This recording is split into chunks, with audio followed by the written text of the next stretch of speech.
So today's video is a word of encouragement. I want to share my story because if you listen to my story, probably you can put things in perspective. Personally, I came to the United States as an F1 student. I came for a very short course. It was English as a second language. I remember it was 6 months, okay? And I've done a video on this and many people have tried to do the same thing and probably things have changed, all right? Right now, for you to take such a course, probably you come from a non-English speaking country or something of the sort. I'm not saying it's easy, but it worked for me. But anyway, regardless, my whole point is I came as a student. But although I came as a student, I was licensed as a registered nurse back home. I had bachelor's degree in nursing. And so when I reached here in the United States, I used that opportunity to say, you know what, let me read for these exams. And the reason I'm sharing this story is some of you or some of us, we tend to look at the impossibilities, or people tell us it's hard, it's impossible, and we just believe it, or we get discouraged and we just give up. But my story is one of not giving up. And I want you to know that, honestly, the decisions you make today, you will see the results 5 years, 10 years, 15, or even 20 years down the road. So, when I arrived in the United States, I met many students who are also nurses in the same school, and they were trying to prepare for nursing exams called NCLEX. Every registered nurse in the United States has to do an exam called NCLEX. I had never touched an NCLEX book. I had not done any exam preparation. And so when I told my sponsors that, you know what, although I'm going to school, I want to start preparing for nursing exams. And the people around me told me those exams now are very difficult. You need about 6 months of preparation. You need probably, 6 months of preparation, because they were telling me there were people who had been preparing for 6 months and even they made their first and second attempt and they did not pass the exam. And so my choice was I either listen to them or I don't. And I chose not to listen to them. And I told the sponsor, luckily I had a sponsor. A sponsor is someone that was actually helping me with a bank statement and the person who helped me to come to school here in the United States. I said, you know what, you're going to have to help me register for this exam. And for the starters, I had already done the background information. For those in nursing, they know CGFNS. I had already done all those things, gone to the board of nursing and asked permission before I came to the United States. So when I came, I was ready for the test anytime. So I had gotten something we call ATT, which is permission to test. And so I told the sponsor, you know what, I need this permission to test. He said, Janet, I'm not sure about it. Even him, he warned me, say, please prepare. I don't want you to go and get those surprises. I say, I'm very aware of that, but you booked me for the exam. He said, when? I came in America, I think it was around August 9th, and I booked for that exam on September 19th. Okay, did you hear that? I arrived in America August 9th, and I want to sit for the exam September 19th. How crazy is that? Never touched a book, nothing. But what I had was I believe in myself. My friends, I got the textbooks. And I used to stay in a hotel room. After class, I would lock myself in that room and no one would see me until dinner time. I did questions and questions and questions. I learned, why am I right? Why am I wrong? I studied and studied and studied and studied. I read. I'll be honest, I read. Okay? So, come the day of the exam, I went there and I focused. When I was halfway the exam, they asked me to take a break. I refused. I continued. For those who know those exams, you can either be too good or too bad. So if the computer turns off when you're around 75 questions, it means you are too good, so they don't need to continue with the assessment, because the computer is trying to weigh different angles and how you're answering these questions. And if the computer feels that you've covered all the topics well, it's not going to bother you, it will shut off.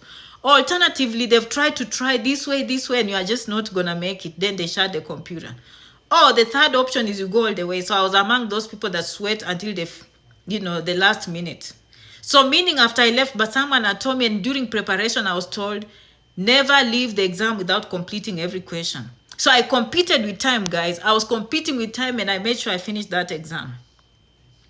So I didn't know the results. So one day I'm in the cafeteria, maybe 3 days later, I saw this English teacher running and hugging me. Her face has turned pink. She was a white lady. Janet, she's hugging me. You passed.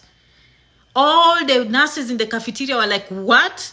This girl just came the other day and she passed. Okay, so right there you can learn. You can learn that actually if you listen to people, sometimes you have to know who you are. Now, the most important part of this story I want you to see is that passing exam opened windows that I've used up to today. With that, the lawyer was able to call the hospital, and the hospital sponsored me for a green card. And I did not have to go to school again. And I started working in about 4 months, because they give you a work permit and then the green card will find you after 2 or 3 years. So I worked and started building myself. I did not have excuses. Okay? And I put in my time. Okay, let's now, fast forward to today. I'll be honest. I'm one of those people who did not enjoy nursing. I think I just went into it because they recommended me. Every day I would think of going to work, I would start feeling sick. I would just get scared. I'll start preparing myself 3 days before like if I'm off, I'll enjoy the first and second day, but the day before going back to the hospital, I'll start dreading. I'm just not happy. But when I reach the hospital, patients love me. I perform very well, but I was just anxious the whole time. So meaning I never enjoyed it, I'll be honest. So something told me take the hard route, okay? I had moved to Texas. Then I got admissions again in UCLA. So I found this is an interesting opportunity. But my family is in Texas. I could have come up with excuses. Oh, I don't want to go. It's too far. Or school fees, all this. I set that aside. My friend, I put myself again back in books. Okay? Now, it was one of the best decisions I ever made. I remember sometimes for me to come and visit my family, I would leave Los Angeles at around 3 p.m. And I would drive in the snow. By 10 p.m., 10 a.m. the next day, 16, 18 hours later, I'm in Texas. Okay, that is the power of being young. That is the power of having the strength, okay? One day I reached Texas, I'll be honest. I had a red shoe on one foot, and then I had a black shoe on the other one. Meaning I had no clue. Like, that's how much determined I was.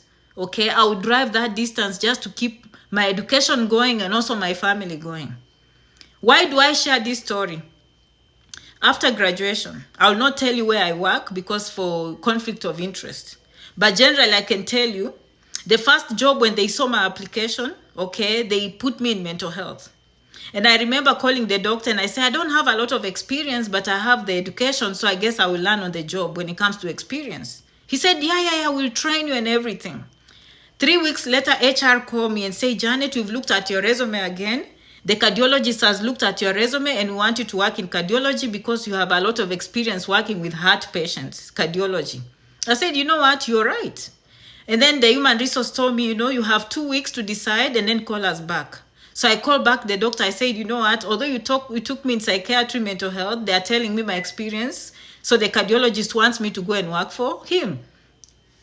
The doctor is like, do they know how much I work so hard to find you? They should stop poaching, blah, blah. The human resource, oh, are they poaching?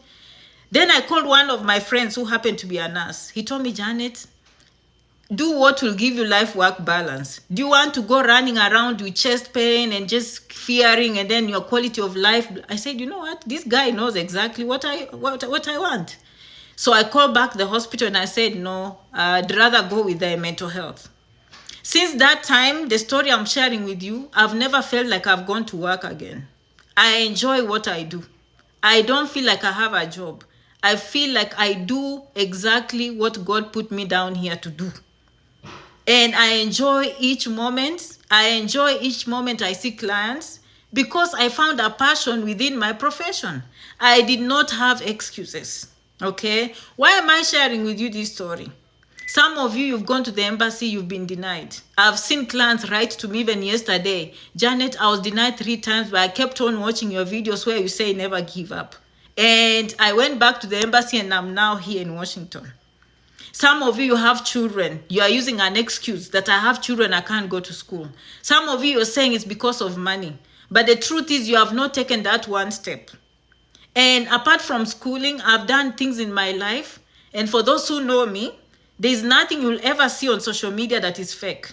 Everything I do is realistic. My success is real. It is not based on guesswork. It's based on years and years of effort. And then eventually I see success. JanetRangi.com. I love you so much.